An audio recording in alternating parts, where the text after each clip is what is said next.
नमस्कार मित्रांनो, तुळजाई career academy तुळजापूरमध्ये मी अक्षय ठेले आपल्या सर्वांचं मनपूर्वक स्वागत व्यक्त करतो.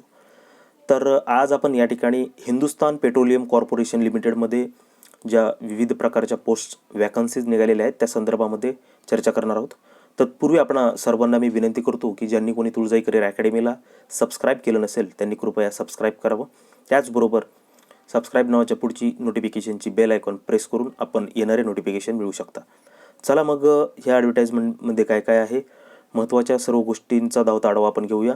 तर इम्पॉर्टंट डेट्स बघा. कमेन्समेंट ऑफ ऑनलाईन ॲप्लिकेशन आहे 3 March 2021. Last date of online application आहे 15 एप्रिल 2021. ओके, म्हणजे 3 March 2021 to 15 April 2021. Position, vacancy, salary, grade, age, क्वालिफिकेशनचा स्नॅपशॉट दिलेला आहे. पोझिशन आहे मेकॅनिकल इंजिनियर. वॅकन्सीज आहेत 120. सॅलरी ग्रेड E2 आहे सर्वांसाठी आणि मॅक्सिमम एज देखील 25 आहे सर्व पोस्टसाठी. एज्युकेशनल क्वालिफिकेशन मेकॅनिकलसाठी mechanical and production. PWBD eligibility आपण वाचू शकता काय आहे. सिव्हिल इंजिनियरसाठी 30 वॅकन्सीज आहेत. त्याच्यानंतर क्वालिफिकेशन सिव्हिलच आहे. त्याच्यानंतर बघा इलेक्ट्रिकल इंजिनियरसाठी 25 वॅकन्सीज आणि इन्स्ट्रुमेंटेशन इंजिनियरसाठी 25 वॅकन्सीज. आणि जर तुम्ही सॅलरी ग्रेड पाहिला तर E2 आहे सर्व पोस्टचा आणि मॅक्सिमम एज म्हणजे 25 वर्ष हे जास्तीत जास्त तुमचं वय हवं आहे 25 वर्ष. इलेक्ट्रिकलसाठी आणि इन्स्ट्रुमेंटेशनसाठी देखील तेच आहे. तर बघा कॅटेगरी वाईज डिस्ट्रीब्युशन दिलेलं आहे. SC टोटल 20 आहेत, ST 18, OBC non creamy layer 49, EWS 20, अनरिझर्वसाठी 93, total 200 vacancies आहेत. एज्युकेशनल क्रायटेरिया डिटेल्स हा अत्यंत महत्त्वपूर्ण आहे. हे काय म्हणते पहा आणि त्याच्यानंतर ठरवू शकता की तुम्ही या ठिकाणी इलिजिबल आहात की नाही. Qualification must be 4 year full time regular engineering course from AICTE approved UGC recognised university deemed university with minimum 60% marks for UR OBC EWS candidate and 50% for SC ST PWBD candidates under the relevant engineering stream as mentioned above only. Okay, तर minimum 60 मार्कनी तुमचा 4 years त्या ठिकाणी AICTE approved regular engineering course झालेला पाहिजे. त्याच्यानंतर wherever CGPA OGPA or letter grade in a qualifying degree is awarded, equivalent percentage of marks should be indicated in the application form as per the norms adopted by university institute. म्हणजे काय म्हणतंय, wherever CGPA OGPA or letter grade in a qualifying degree is awarded, जिथं जिथं तुमच्या qualifying डिग्रीमध्ये तिथं CGPA वगैरे काय असेल ते जर तिथं दिलेलं असेल तर इक्विवॅलंट पर्सेंटेज ऑफ मार्क्स त्याच्या इक्विवॅलंट पर्सेंटेज जे आहेत ती should be indicated in the application form. असं म्हणतं की ॲप्लिकेशन फॉर्ममध्ये ते इंडिकेट करायचे आहेत equivalent marks as per the norms of university institute. A certificate to this effect from university institute which shall be required at the time of interview shortlisting stage. बघा students in the final semester or final year of qualifying course R also eligible to apply. They will be allowed provisionally subject to submission of all documentary proof at later stages. At the time of applying, the aggregate marks required will be same as mentioned above as per respective category. हे महत्त्वाचे 3 point आहेत, तुम्ही वाचून घेऊ शकताय. Short listing आणि selection procedure काय आहे. सगळ्यात महत्त्वाचं तर हेच असतं की सिलेक्शन प्रोसिजर कशा कशा पद्धतीने होणार आहे. सिलेक्शन प्रोसिजरमध्ये काय काय आहे. CBT all candidates claiming to fulfil all eligibility criteria will be called for computer based test CBT. Computer based test will be of objective questions with no negative marking and will be comprise 2 parts. अत्यंत महत्त्वाचं आहे की CBT ही no negative marking असेल आणि त्याच्यामध्ये 2 parts असतील. त्याच्यामध्ये पहिला पार्ट आहे general aptitude consist of English language, quantitative aptitude test and intellectual potential test. आणि दुसरी आहे टेक्निकल आणि प्रोफेशनल नॉलेज, म्हणजे तुम्ही ज्या ज्या ब्रँचमधून आलात त्या ब्रँच रिलेटेड नॉलेज असेल. Comprising of the questions related to qualifying degree, educational background required for the applied position. समजा मेकॅनिकलसाठी असतील तर टेक्निकलला मेकॅनिकलचे क्वेश्चन असतील. ही झाली CBT. Candidates qualifying in the computer based test in order of a merit and predetermined ratio will be advised to upload supporting documents. त्याच्यानंतर तुम्ही qualify केल्यानंतर तुम्हाला सपोर्टिव्ह डॉक्युमेंट्स अपलोड करण्यासाठी ॲडवाईस केला जाईल. त्यानंतर basic scrutiny of application uploaded documents and category wise and discipline wise merit list in CBT. Eligible candidates will be called for group task and interview. त्याच्यानंतर group task होईल आणि interview होईल.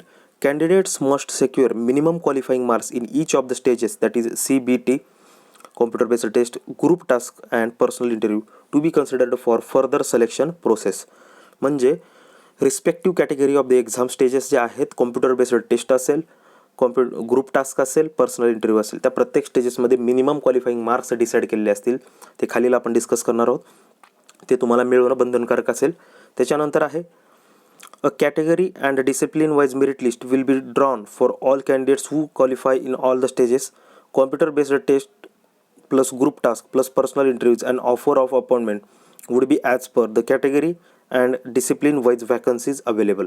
Okay, म्हणजे category आणि discipline wise merit list ही कशी draw केली जाईल for all the candidates who qualify.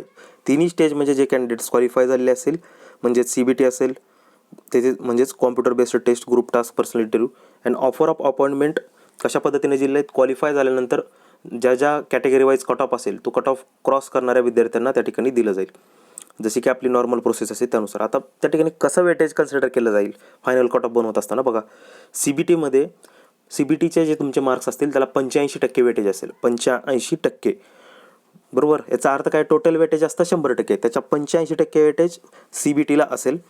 मग त्याच्यामध्ये दिले minimum qualifying marks in domain section is 50% for all categories. Domain म्हणजे मेकॅनिकल, सिव्हिल, इलेक्ट्रिकल जे काय असेल तुमचं त्यासाठी, किंवा इन्स्ट्रुमेंटेशन असेल त्यासाठी तुम्हाला 50% घेणं बंधनकारक आहे.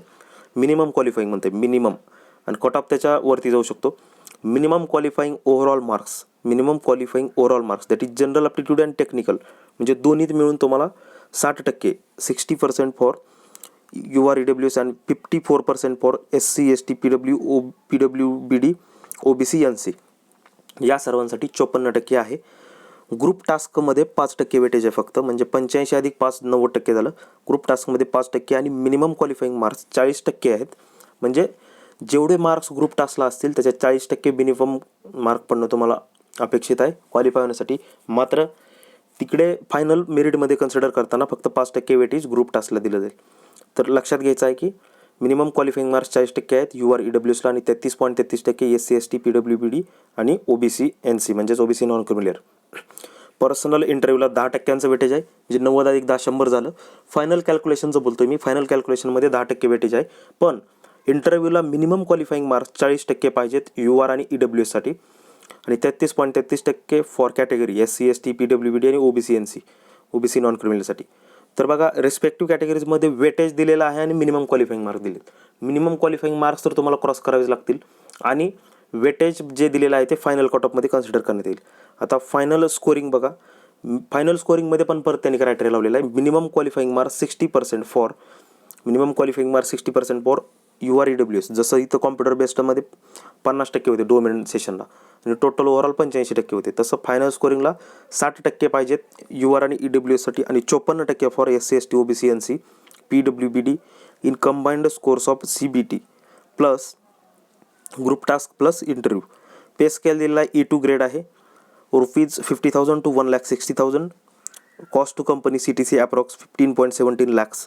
CTC आहे 15.17 lakhs, म्हणजे 15.17 lakhs पॅकेज ऑलमोस्ट आहे.